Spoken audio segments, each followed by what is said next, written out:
And Angel Reese knows a ring is coming.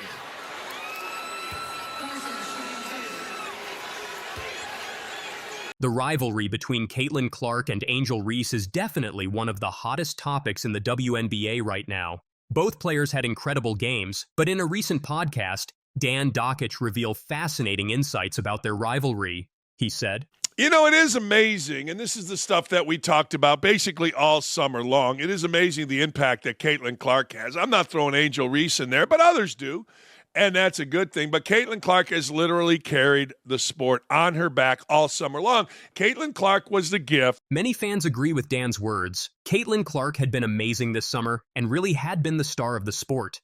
It's impressive to see how much she's contributed. The Indiana Fever Rookies' arrival in the WNBA had signaled a new era for the league. Combined with the Angel Reese rivalry, not only did women's basketball change on a professional level, but also a college level.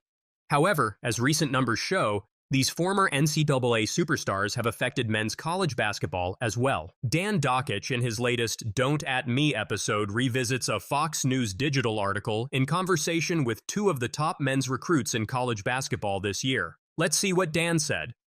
No, Caitlin Clark's game resonated. Caitlin Clark's rivalry with Reese resonated. It resonated with me, which means it resonates with men. Their competition inspires many and connects with a wide audience, including strong men. Let's see what Cari champion said about Clark and Reese rivalry. The story of Caitlin Clark and Angel Reese, the rivalry, which really isn't a bad rivalry or a true rivalry on the court, is a good thing. The rivalry between Caitlin Clark and Angel Reese might not be super intense, but it's still a great storyline for the game. It adds excitement and keeps fans engaged. Dan said, "I digress. It also resonated apparently with a couple of college basketball's #1 recruits, Dylan Harper and Ace Bradley, two of whom." It's exciting to see that Caitlin Clark's story is resonating with top recruits like Dylan Harper and Ace Bradley. Their decision to head to Rutgers shows how impactful her game had been. It just goes to show how inspiring she is for the next generation of players.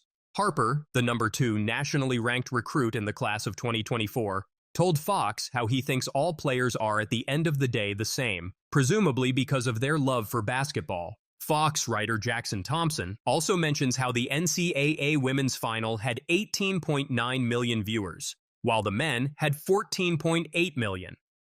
The younger son of former player Ron Harper, Dylan also revealed how he had always followed women's basketball to a degree because his mom coached teams. Meanwhile, Bailey, the #3 ranked recruit, told the news network that Reese and Clark were what made him follow women's basketball. But if he gets the chance to talk to either of them, who would he choose? "I would probably talk to Angel Reese, her competitiveness for sure. What keeps her driving?" Dan said. FYI, the women's basketball tournament had 18.9 million viewers, while the men had 14.8 viewers. Ride or die with Caitlin Clark, baby.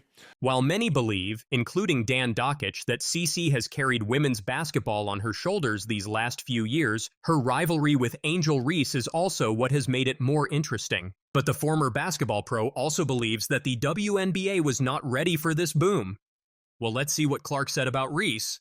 "I don't think I've ever been her teammate before with even a USA basketball or anything like that. So I know people are going to be really excited about it, but I hope it doesn't take away from everybody else. Like, this is a huge accomplishment for everybody on Team USA and everybody on Team WNBA. Like, they all deserve the same praise. Like, I don't want it to take away from any of that and just be the focal point of All-Star Weekend, because that's not fair to them. And, you know, obviously this is something that's really hard to accomplish. So the best we can celebrate all of them will be great. And just going to obviously soak in the experience, because you never know if you're ever going to be able to get back there. And it'll be fun for all of us. She is amazing and respectful. How could we not support her? No matter what critics said, let's see Clark record breaking performance.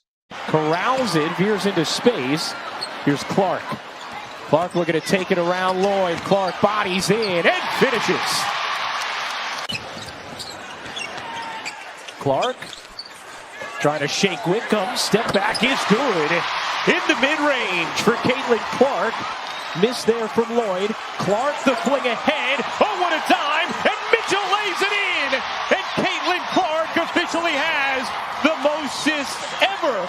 Assist, another get ahead. Caitlin Clark, head up. right in stride for Kelby Mitchell. She does not have to alter her speed one bit. Here's Katie Lou Samuelson.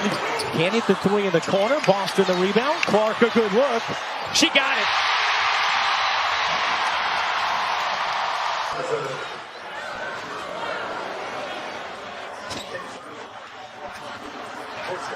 You had this tornado hit, and you weren't ready, says Dan Dakich on Caitlin Clark. Dan Dakich has long been a Caitlin Clark fan, and in the discourse surrounding her popularity in the league, he's usually been on the positive side of it. While some dislike a rookie getting this much attention, others want her to be in the spotlight even more. But Dakich believes that while she's changing the game, the WNBA is not dealing with it properly.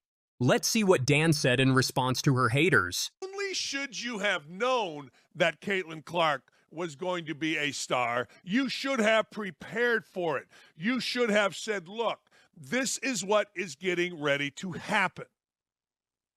So let's do everything to enhance. Meaning, let's make sure she's on the Olympic team. Let's make sure that other NBA women are smart enough not to be morons to her. But that didn't happen. And they had to go through all of this garbage. I mean, all of this crap, and Cathy Engelbert didn't understand. Dan is right.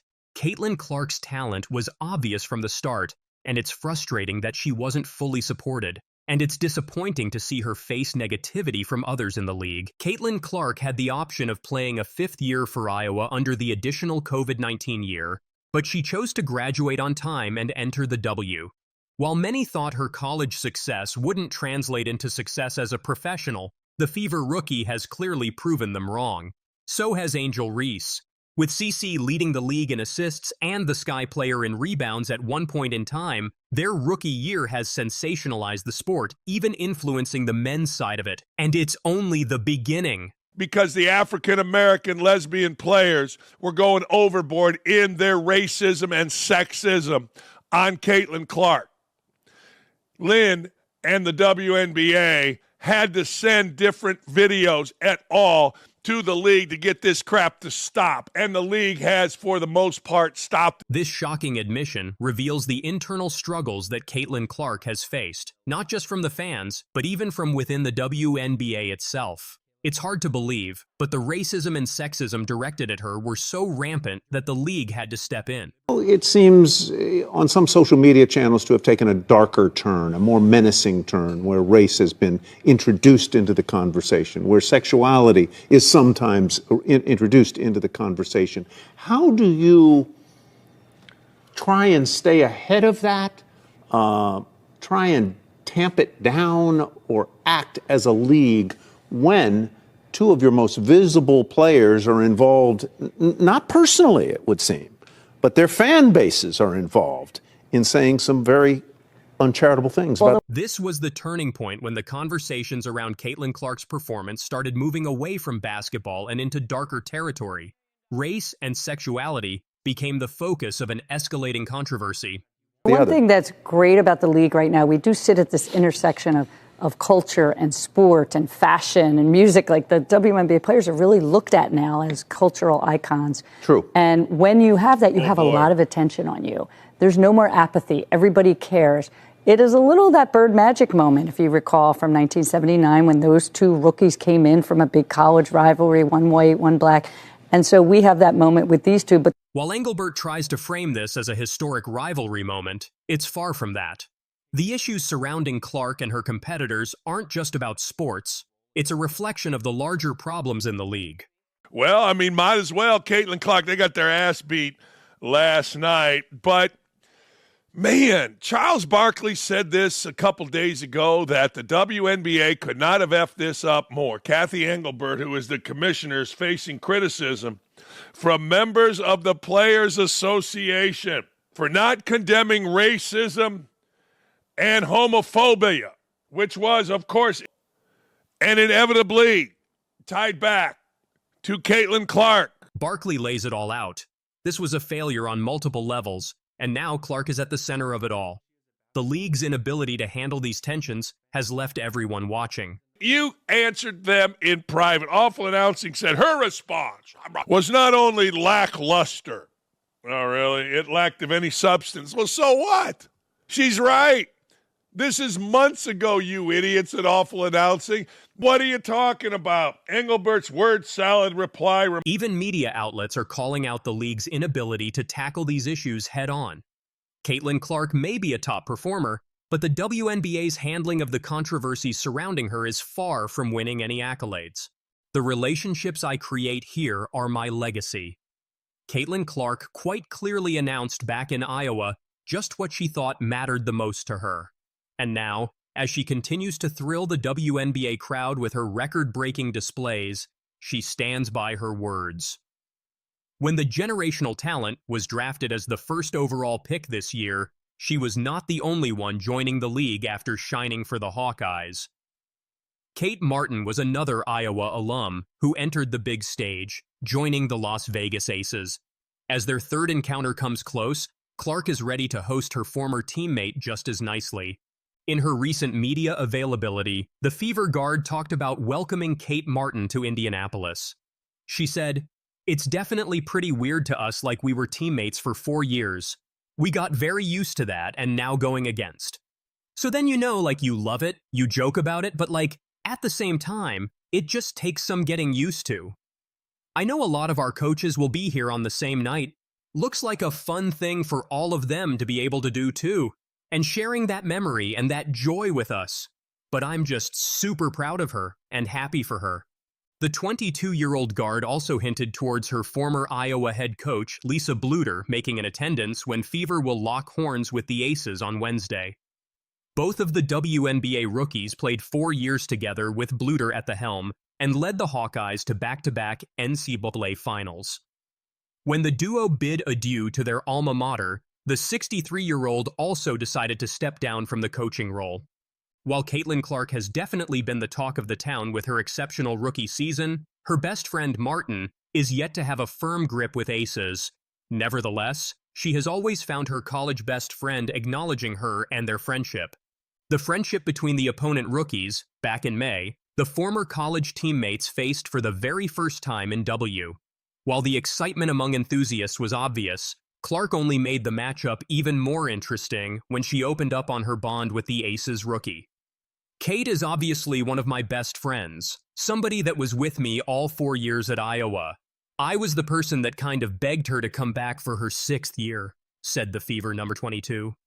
After taking a redshirt year and benefiting from the NCAA's COVID-19 eligibility extension, Martin announced in February 2023 that she would be returning for a 6th and final season with the Hawkeyes. She, along with Clark, led the team to the finals, but could not sweep the championship after falling to the South Carolina Gamecocks.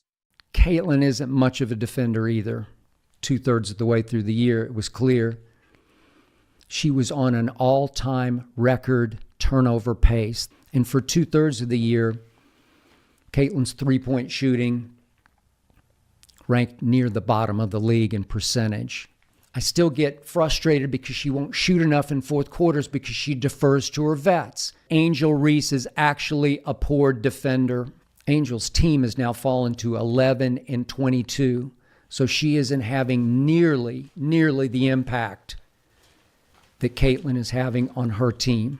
Angel Reese is better than Caitlin Clark, is saying Rodman was better than Michael Jordan. The truth is, Angel's a poor shooter of the basketball. I don't know any other way to say it. She's just a poor shooter. Skip didn't hold back when it came to discussing two of the WNBA's most talked about rookies, Caitlin Clark and Angel Reese. Let's see how Skip absolutely destroyed these young stars. Caitlin isn't much of a defender either, though she can and she will steal the basketball. She's 15th in the WNBA in steals. First up, let's talk about Caitlin Clark. Now, we all know she's been making waves in the league, but Skip's not buying all the hype. He starts off by dropping this bomb. Caitlin isn't much of a defender either. Ouch. That's gotta hurt for all the Clark fans out there. But wait, there's more. 2/3 of the way through the year, it was clear she was on an all-time record turnover pace, the likes of which I have never witnessed. It's almost like she was trying to turn the basketball over. Skip doesn't stop there. He goes on to absolutely roast Clark's ball handling skills. According to Skip, 2/3 of the way through the year, it was clear she was on an all-time record turnover pace. An all-time record? That's not the kind of history you want to be making in your rookie year, Caitlin. Caitlin's three-point shooting ranked near the bottom of the league in percentage. Yet, you're right. The truth is... But hold on to your seats, folks, because Skip's just warming up. He then takes aim at Clark's shooting, saying, "For 2/3 of the year, Caitlin's three-point shooting ranked near the bottom of the league in percentage." Near the bottom of the league? That's not what you expect from someone who's supposed to be a sharpshooter. I still get frustrated because she won't shoot enough in fourth quarters because she defers to her vets. She's got horrendous pressure on her. And just when you think Skip's done with Clark, he delivers this final blow. I still get frustrated because she won't shoot enough in fourth quarters because she defers to her vets. Looks like Skip thinks Clark needs to step up and take charge in crunch time. No mercy from Bayless today. Now let's turn our attention to Angel Reese. If you thought Skip was harsh on Clark, wait till you hear what he had to say about Reese.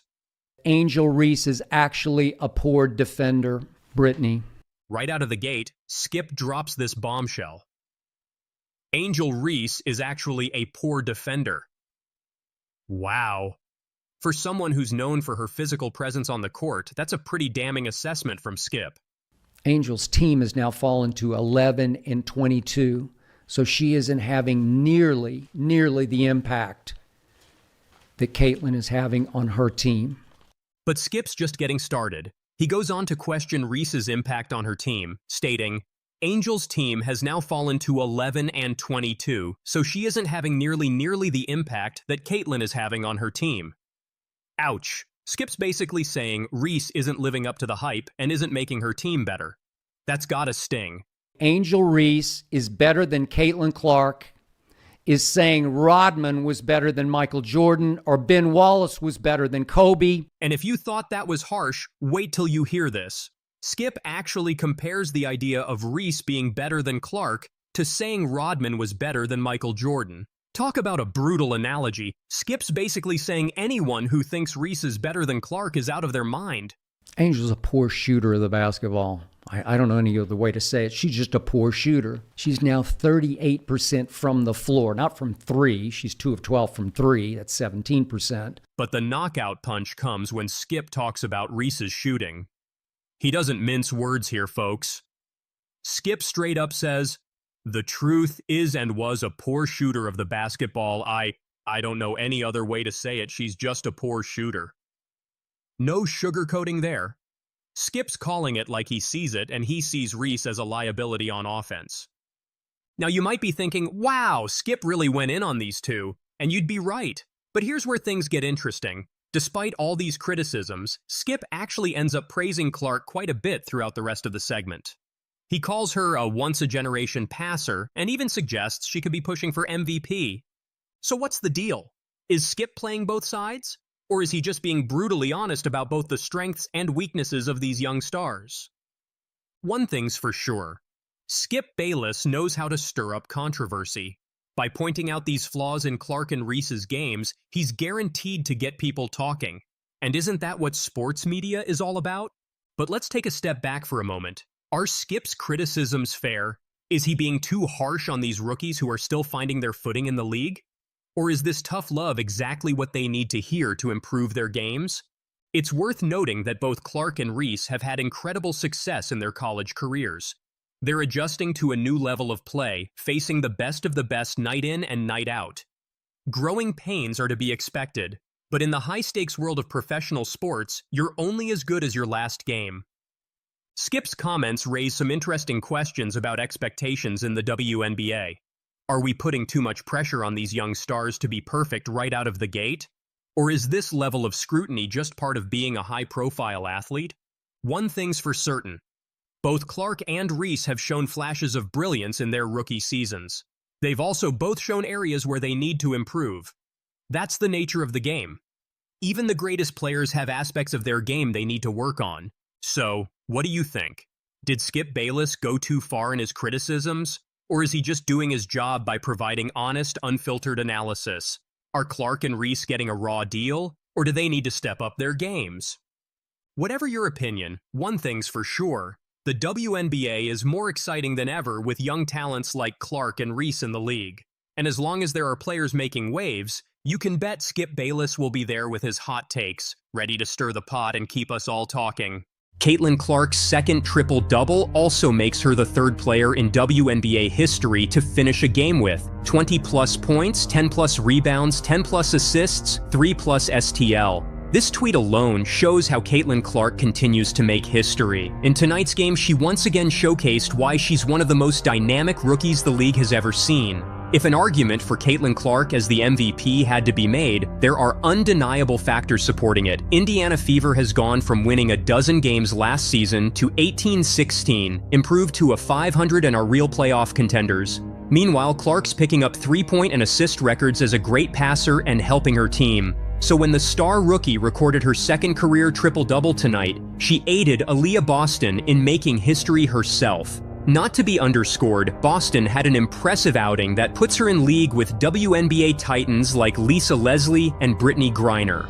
Indiana Fever toppled the Los Angeles Sparks 93-86 with Aaliyah Boston recording a monster double-double with 24 points, 14 rebounds, and 4 assists, going 62.5% from the field. She's now only the third player in WNBA history to have multiple games in one regular season with 20-plus points, 14-plus rebounds, 4-plus assists, and 60% field goal percentage.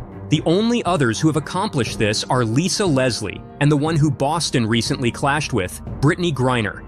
Caitlin Clark notched the second triple-double of her career, 24 points, 10 assists, 10 rebounds in this game. She's the only rookie to do it twice in the league. She also made 4 threes and had 3 steals.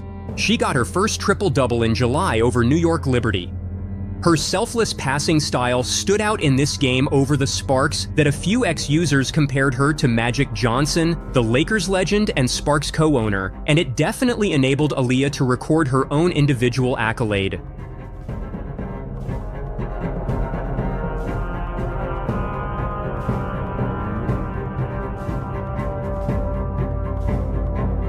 Or to be fact, Binley not shooting the three that easily or that comfortably. I don't know if that's comfortable, but it's nice by Caitlin Clark. The buzz and attention surrounding Caitlin Clark's game are unlike anything seen in the league until now. The jersey sales, the sold-out stadiums, the peak viewership, this massive wave of popularity mirrors the excitement that swept through the NBA in the 80s when Michael Jordan became a household name. So WNBA analyst Nancy Lieberman believes that Clark deserves admiration as MJ does, as opposed to the lack of recognition or criticism that may come her way. Calling out the critics and haters, Lieberman on the Stephen A. Smith Show said, "I just don't understand people. Now you have signature shoes for both men and women because of what MJ did and how he and his team constructed business. Caitlin is doing that right now, and she should be supported and not maligned for that." Lieberman's claims about Clark's influence are understandable when we bring Clark's $28 million Nike deal, which is the most lucrative shoe deal in WNBA history. Clark is soon expected to receive her own signature shoe as well. Jordan's wasn't quite hushed itself. 5-year, $2.5 million deal, 3 times that of any other deal in the league. Thus drawing parallels, Lieberman continues on to say that it is jealousy that is driving the lack of support toward Caitlin Clark as previously observed towards other notable players like Jordan or Tiger Woods.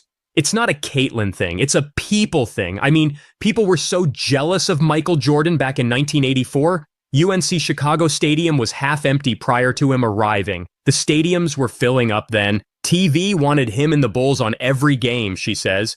Expanding on her point, Lieberman further exampled Woods as the catalyst to change in golf in terms of purse and TV ratings. All of a sudden, he gets to a certain point in his career and people are jealous and envious, you know, Lieberman notes. Clark's impact? Within just 20 minutes, fans snapped up Clark's WNBA All-Star jersey in both colors, selling out completely. The Indiana Fever leads the league in attendance, recording a 265% jump from last season with a turn-up number of 503,921 across 31 games. Lieberman's opinions were a continuation of her praise for the rookie from her most recent game. Nancy Lieberman expresses her gratitude for Caitlin Clark. Instead of just urging the fans, Lieberman took the lead herself.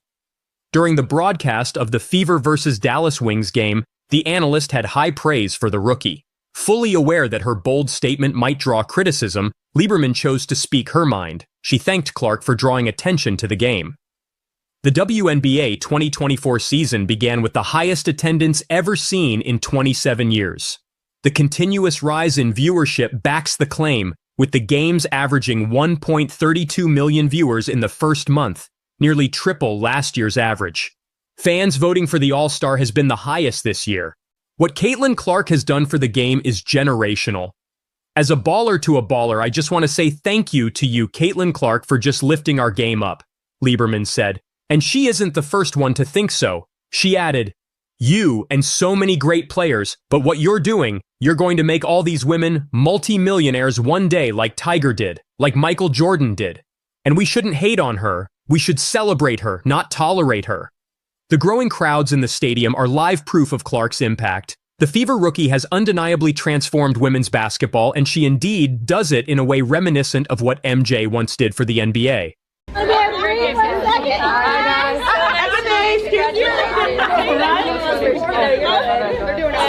Congratulations. Thank you.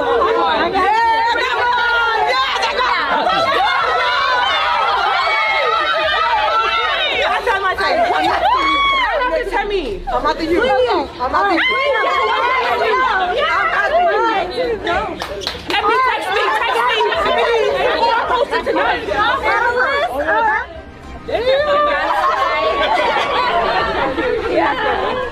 It's a pleasure. Oh my God, Kelsey. Thank you guys for supporting. You were so excited. Thank you. Oh my God. It's like usually the boys will just pass me like, yo. But they were so excited. That was so cool. Simone Biles meets Caitlin Clark. After another record-setting night for the Indiana Fever star, Caitlin Clark is making history, and the whole sports world is cheering for her, including Simone Biles. Simone Biles was live in attendance at Gainbridge Field. Could have pushed her over Andrade. But why didn't Team Biles make the move? Gymnastics experts are divided. One fan on Reddit spilled the tea. They probably realized there was no point. E-score can't be contested, so they couldn't inquire about that. Neutral deductions, out of bounds being the main ones on the floor, can be contested, but hers were indisputable, very clearly 2 feet out on both the second and fourth passes. Another fan commented, "You do have something to lose by trying. If she had inquired, they could have lowered her score and cost her a medal." But wait, there's more. Remember Jordan Chiles? Her coach, Cecile Landy, made a lightning-fast appeal that initially bumped Chiles to bronze. But the celebration was short-lived when the Court of Arbitration for Sports stepped in. The gymnastics community is in an uproar. Some fans are crying foul, while others are defending the judge's decisions. One fan on Twitter didn't hold back. "This is a disgrace. Simone was robbed and now Jordan too? What's going on with gymnastics scoring? Justice for USA Gym." But not everyone agrees. Reddit user gymnastics expert Hunter1 had this to say, "Look, I love Simone as much as anyone, but rules are rules. If she was out of bounds, that's on her. We can't just hand out medals based on reputation." On Reddit, user Artar Gymnastics sparked a heated debate with this emotional post. Is anyone else struggling with Simone getting a silver on the floor? Wag. I am probably being dramatic, and I am no way trying to take away from Rebecca, but I am having a really hard time accepting Simone got silver on floor. I've had a decent cry over it, and mainly because I so wanted her to finish the Olympics with that floor gold and to continue her winning streak on the floor. I was devastated after beam, but even more so after floor. I keep thinking, what if this is it? That was her last competition routine ever? I still don't think it was scored accurately, even with the 2 out of bounds, but nothing can be done about it now. I'm proud of her pushing through the pain of her calf, and I understand she probably couldn't stick her landings due to this. It doesn't seem to have bothered Simone, yet here I am a mess. My friends don't understand and think it's a bit odd a 34-year-old is this invested, so I am turning to the gym community for support. One fan, grunt Rame3894, reacted on Reddit and said, "Would you really rather Rebecca did not win a single gold so that Simone could have one more? Every single gymnast works so damn hard and deserves that Olympic moment. Simone already proved the haters wrong. She got another Olympic medal. Her legacy is just fine. She did not need this." And Candy-Coated Doom said, "I wanted her to finish the Olympics with floor gold too, but she wasn't going to get it with that routine. And she knew that too. She said she thought Rebecca was going to get it while she was waiting for her score." The controversy has even caught the attention of gymnastics legends. Olympic gold medalist Nastia Liukin tweeted, "My heart goes out to all the athletes involved. Scoring in gymnastics has always been complex, but we need to ensure fairness for everyone. #gymnastics reform." But amidst all the chaos, let's not forget the incredible performances we witnessed. Rebecca Andrade of Brazil took gold with a jaw-dropping routine that had everyone on their feet. And let's give it up for Biles, who proved once again why she's the most decorated gymnast in history. Non-aesthetic Things tweeted, "Simone Biles and Jordan Chiles bow to Rebecca Andrade as she wins gold in the women's floor final in a great display of sportsmanship." The New York Times tweeted, "Simone Biles finished her dangerously difficult floor routine at Tuesday's final, and the crowd roared in appreciation of the most decorated U.S. Olympic gymnast in history." Coach Joe Lee just dropped a bombshell about his journey with America's newest track and field superstars, Quincy Wilson and Masai Russell. The mastermind behind these Olympic phenoms is giving us an exclusive peek behind the curtain, and let me tell you, it's juicier than a post-race energy drink. In a jaw-dropping interview with 7 News Sports, Lee couldn't contain his pride, exclaiming, "I'm super proud. You really want to see the people who work hard and go after their goals to be rewarded at the highest level. But wait, there's more!" Lee shocked everyone when he revealed, "It really still feels like a dream. I am like, is this really happening? You know, small school in Potomac, Maryland. And then we started our program 10 years ago, and we just kind of built it and have amazing athletes like Masai and Quincy and so many others." One fan tweeted, "Coach Lee turning a small school into an Olympic powerhouse? That's some David versus Goliath stuff right there." While another raved, "Lee's the real MVP, turning raw talent into gold." But hold on to your hats because the drama doesn't stop there. Remember when Quincy Wilson was feeling the heat before his big moment? Lee spilled the tea to Citius magazine, saying, "He's got the pressure of the world on him. I don't know anybody, any kid at 16 years old or 17 years old or 26 years old or whatever, that can handle the pressure that he's under." And just when you thought it couldn't get any more intense, Lee dropped this bombshell. Wilson was in the hospital just a month before the Olympics. Talk about a comeback story for the ages. One sports psychologist exclusively told us, "The mental fortitude Coach Lee has instilled in these young athletes is unprecedented. It's not just about physical training anymore. It's about building champions from the inside out." But let's not forget about Masai Russell. This powerhouse hurdler faced brutal online trolling before